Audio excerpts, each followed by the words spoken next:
बिस्मिल्लाहिर्रहमानिर्रहीम। नाजरीन अस्सलाम वालेकुम। नाजरीन, आज की इस मुख्तसर सी वीडियो का उन्वान है जुर्म से सज़ा तक। आज की इस वीडियो में हम डिस्कस करेंगे कि पाकिस्तान के अंदर रहते हुए पाकिस्तान का कोई शहरी या कोई फॉरेनर जब पाकिस्तान में आकर किसी जुर्म का इर्तकाब करता है तो फिर उसे किन किन मराहिल से गुजर कर सज़ा या बरियत का सफ़र तय करना होता है। इस वीडियो को हमने 3 मराहिल में डिवाइड करना है। पहला, एफआईआर के इंदराज तक। दूसरा, पुलिस की इन्वेस्टिगेशन का मुकम्मल प्रोसेस क्या होगा और कैसे कैसे इन्वेस्टिगेशन होगी। और तीसरा, ट्रायल कोर्ट इसका कैसे ट्रायल करेगी। तो सबसे पहले हम डिस्कस करते हैं ऑफेंस के जुर्म होता क्या है। कानून ने इसकी तारीफ इस तरह की है, ऑफेंस मीन्स एनी एक्ट और omission made punishable by any law for the time being in force. यानी कानून ने जिस चीज को, जिस अमर को, उसके करने को या ना करने को अगर जुर्म करार दिया हो और उसके लिए सजा मुकर्रर की हो तो उसे जुर्म कहा जाएगा, उसे ऑफेंस कहा जाएगा। यानी कानून अगर ये कहता है कि आप किसी के घर में उसकी इजाजत के बगैर असला लेकर दाखिल नहीं हो सकते, तो अगर आप होते हैं तो आप जुर्म का इर्तकाब करेंगे। इसी तरह अगर कोई एक्ट करने को कानून कहता है और आप नहीं करते तो फिर आप जुर्म का इर्तकाब करेंगे। तो उस जुर्म के लिए कानून ने मुख्तलिफ सजाएं मुकर्रर की हुई हैं। मिसाल के तौर पर किसी को नाहक कत्ल करना एक जुर्म है और उसके लिए सजा जो है 302 सेक्शन के तहत मुकर्रर है।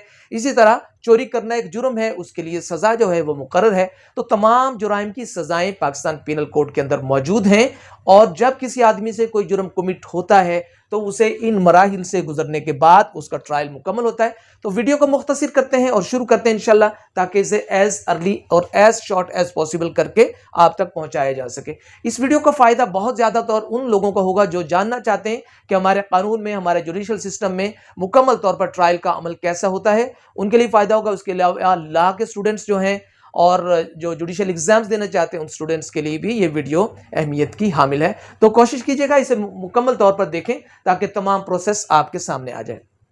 तो ऑफेंस का मैंने आपको बताया कि ऑफेंस जो है वो कि जिसे करना, किसी काम का करना अगर कानून ने जुर्म करार दिया हो, नहीं किया जाता तो जुर्म है।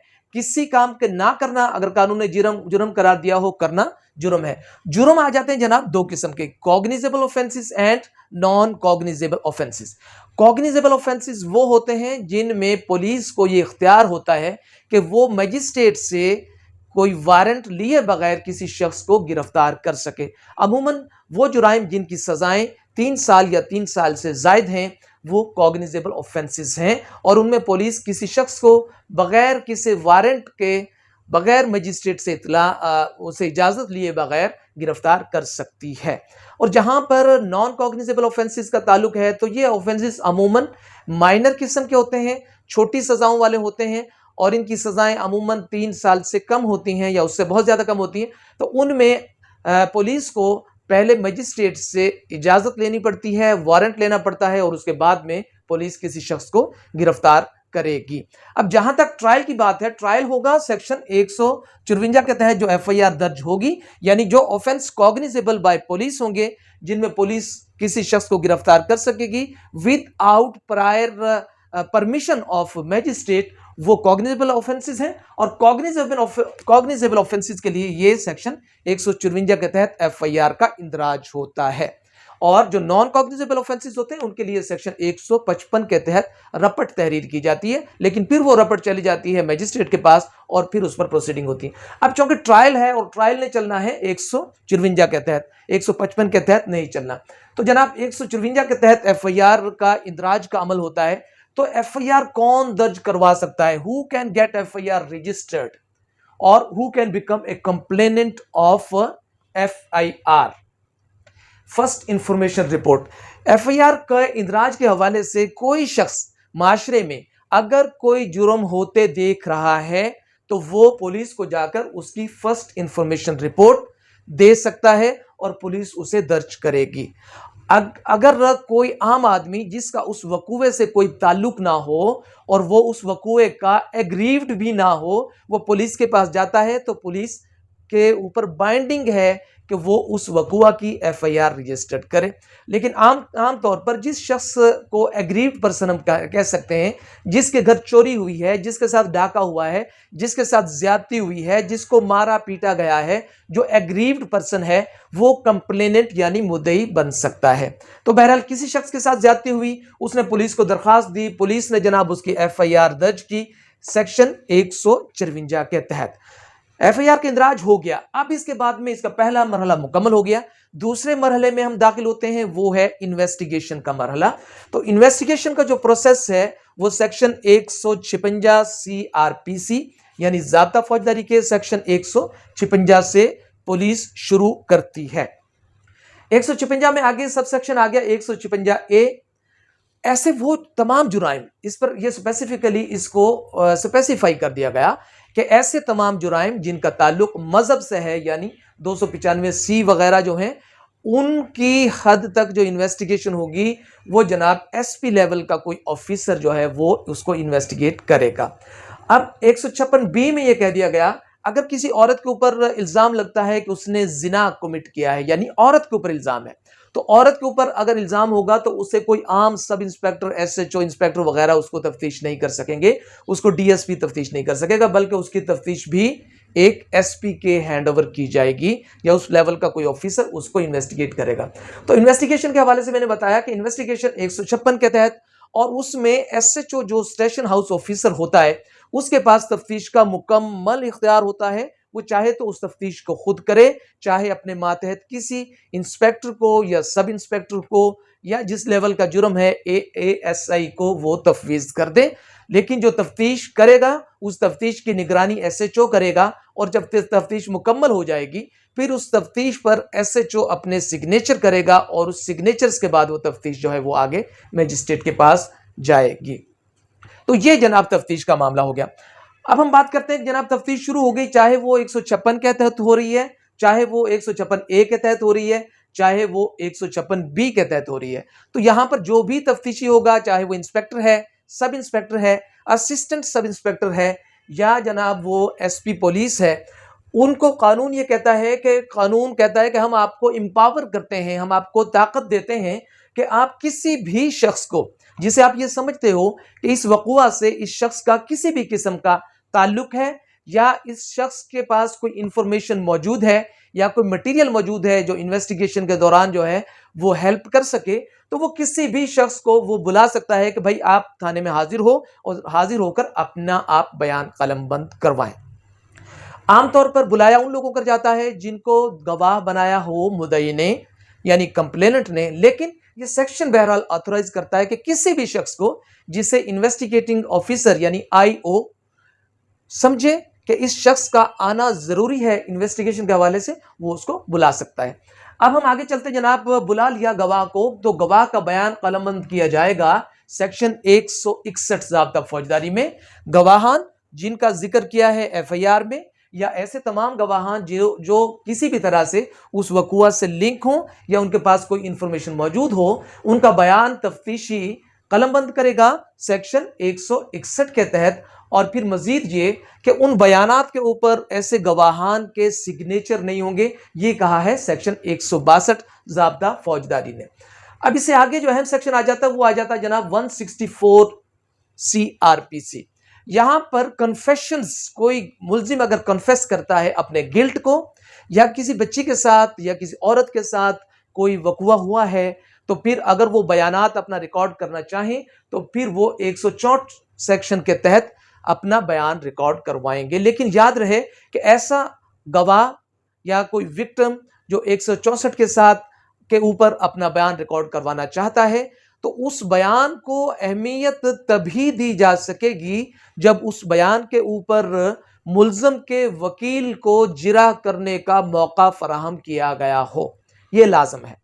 तो 164 जो है उसकी एविडेंशरी वैल्यू बनाने के लिए अगर वो मुद्दई अपने फेवर में दिलवाना चाहता है अपने किसी गवाह से, अपने विक्टिम से, तो फिर उसको जरूरी है कि वो रिक्वायरमेंट्स को पूरा करे और मुल्ज़िम को इस हवाले से मौका दिया जाए कि वो गवाह के ऊपर जिरा कर सके या उसका वकील गवाह के ऊपर जिरा कर सके।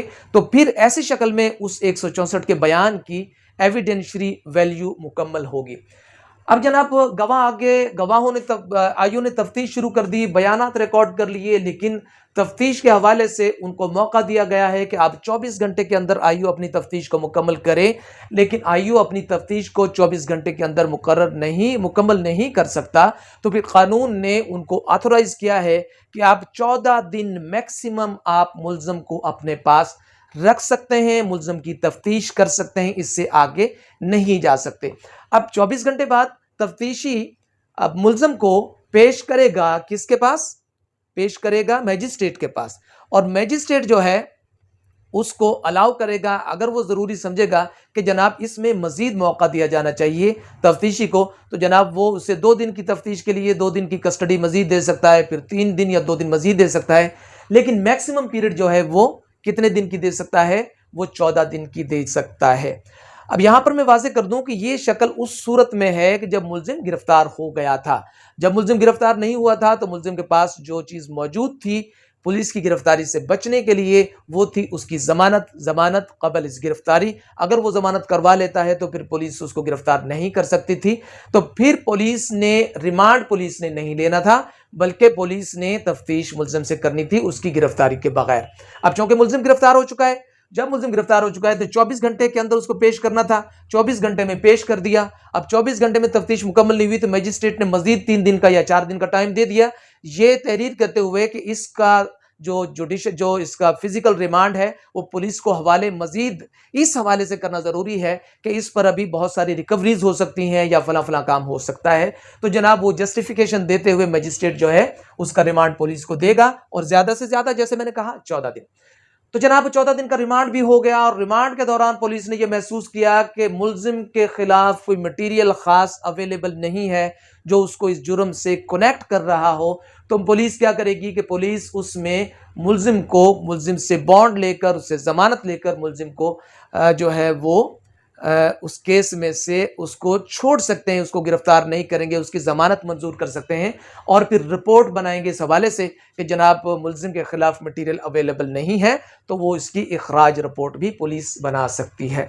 लेकिन अगर पुलिस समझती है कि मुल्जिम के खिलाफ तो बहुत सारा मटीरियल अवेलेबल है जो उसको बज़ाहिर कनेक्ट कर रहा है कि इसने इस जुर्म का इर्तिकाब किया है, तो फिर जनाब सेक्शन 170 के तहत उसको तहरीर किया जाएगा कि मुल्जिम के खिलाफ सफिशिएंट एविडेंस और सफिशिएंट मटेरियल मौजूद है जो मुल्जिम को कनेक्ट कर रहा है इस जुर्म के साथ।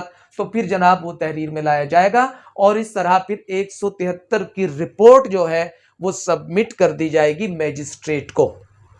सबमिट होगी जनाब, वो सबमिट होगी वो प्रोसिक्यूटर के जरिए, और उसके ऊपर सिग्नेचर्स होंगे SHO के, जो ऑन करेगा कि ये तफ्तीश मेरे अंडर हुई है। और इस तरह वो तफ्तीश जनाब ऑन करने के बाद रिपोर्ट सबमिट हो गई, और रिपोर्ट जाएगी फिर प्रोसिक्यूटर के जरिए सेक्शन 190 के तहत जो है उसकी कॉग्निजेंस मजिस्ट्रेट लेगा।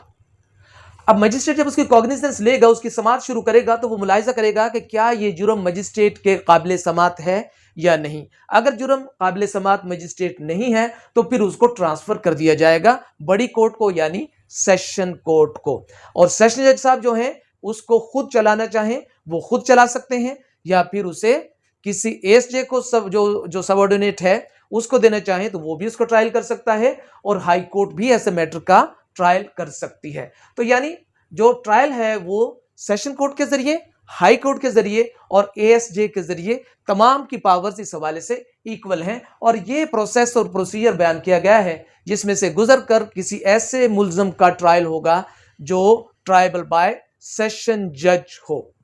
तो चलते हैं जी अब हम ट्रायल की तरफ। इन्वेस्टिगेशन का अमल हमने मुकम्मल किया। ट्रायल में जनाब 265C के तहत मुल्जिम को तमाम कॉपीज दी जाएंगी जो उसके खिलाफ तफ्तीश का अमल हुआ है। तो वो कौन कौन सी कॉपीज हैं जो मुल्जिम को प्रोवाइड की जाएगी?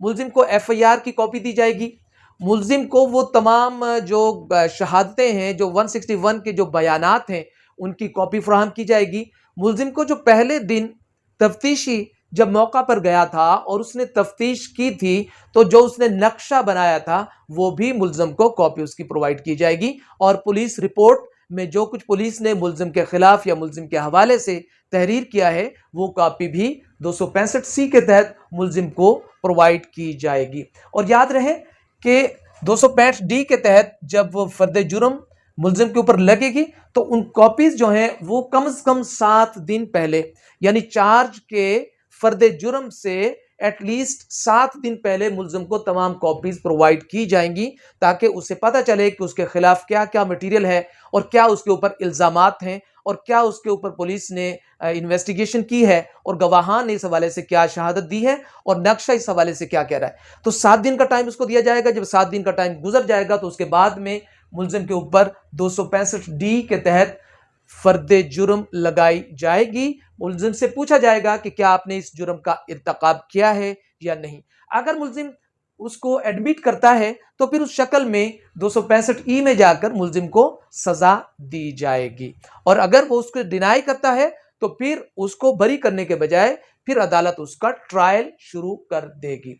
अब यहां पर यह बात भी काबिल जिक्र है कि अगर किसी शख्स को पुलिस ने गुनहगार तहरीर किया हो या उसके खिलाफ बहुत सारा मटेरियल भी दिया हो, लेकिन उसके बावजूद इसमें जब उसका फर्द जुर्म लगाया जाएगा उस वक्त सेशन जज को या एडिशनल सेशन जज को या हाई कोर्ट को यह इख्तियार हासिल है कि वो तमाम मटेरियल को देखे, FIR को देखे, वो जनाब पुलिस रिपोर्ट को देखे, इन्वेस्टिगेशन को देखे, और जो भी मटेरियल उसके सामने मौजूद है अगर उन सब को देखने के बाद जो कॉम्पिटेंट कोर्ट है यानी सेशन जज साहब हैं, SJ साहब हैं, वो ये समझते हैं कि मुल्जिम के खिलाफ कोई जुर्म नहीं बन रहा, तो फिर उनको इख्तियार हासिल है कि वो चार्ज ना लगाएं बल्कि मुल्जिम को बरी भी कर सकते हैं। लेकिन अगर वो समझते हैं कि कुछ इतना मटेरियल अवेलेबल है जिनकी मौजूदगी में ट्रायल हो सकता है, तो फिर वो चार्ज फ्रेम करेंगे और मुल्जिम से पूछेंगे कि आपने इस जुर्म का इर्तकाब किया है या नहीं किया। तो ये जनाब हमने चार्ज भी इसका फ्रेम कर लिया। अब हम चलते हैं इस हवाले से कि मुल्जिम ने उन जुराइम को या उस चार्ज को उसको एडमिट नहीं किया, तो फिर जनाब 265F के तहत प्रोसिक्यूशन की इसमें एविडेंस होगी, यानी मुद्दई फरीक कंप्लेनेंट जो है वो अपनी शहादत को मुकम्मल तौर पर अपने गवाहान को वो पेश करेगा। गवाहान पेश हो गए। गवाहान के पेश होने के बाद अब यहां पर आ जाती जनाब 342 का बयान। 342 का बयान मुल्जिम से होता है और मुल्जिम को सवालात जो हैं वो पूछे जाते हैं मुल्जिम से, कि उनमें जो सबसे अहम क्वेश्चन होता है वो ये होता है कि आपके ऊपर इल्जाम लगा है कि आपने फलां शख्स के घर पर फलां तारीख को फलां वक्त में इस जुर्म का इर्तकाब किया है, ठीक है, तो आप इस इल्जाम के बारे में क्या कहते हैं। तो फिर उनसे पूछा जाएगा मजीद ये कि अगर आप ये कहते हैं कि आपके ऊपर ये झूठा आरोप है, झूठा इल्जाम है, तो बताइएगा कि ये झूठा इल्जाम आपके ऊपर क्यों लगा, why this case against you. Further in another question जो अहम है, why the PWs are deposing against you, कि उन्होंने आपके खिलाफ ये शहादत क्यों दी है, why the PWs have deposed against you. तो इस किस्म के अहम तरीन क्वेश्चंस पूछे जाएंगे और उसे मौका दिया जाएगा कि वो अपनी पोजीशन को उन सवालात के हवाले से वाजे कर सके।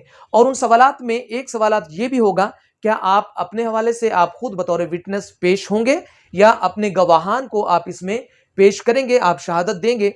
अगर मुल्जिम ये कहता है कि हाँ मैं बतौर विटनेस अदालत में पेश होऊंगा या मैं अपने गवाहान अदालत में पेश करूंगा, तो फिर इस शक्ल में जो सेक्शन 265G है कि इसमें पहले ट्रायल में जो फाइनल आर्गुमेंट्स हैं वो कौन करेगा, उसकी हैसियत बदल जाएगी।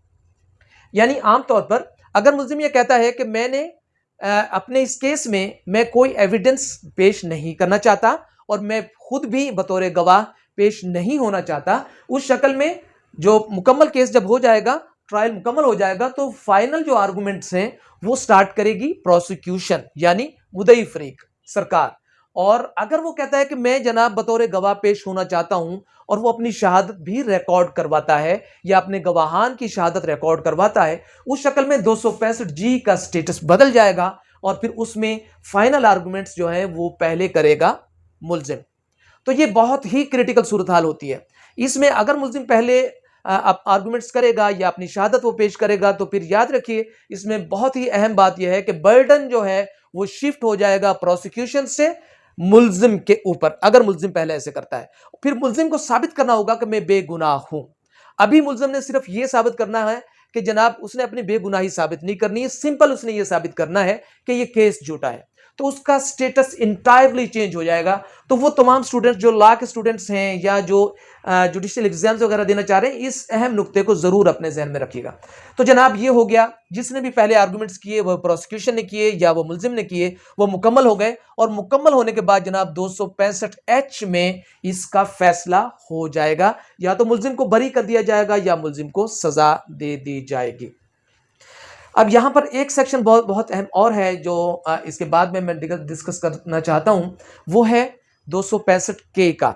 यानी क्या कोई मुलजिम दौरान ट्रायल या किसी भी स्टेज पर अपने आप को मुकदमा से बरी करवा सकता है?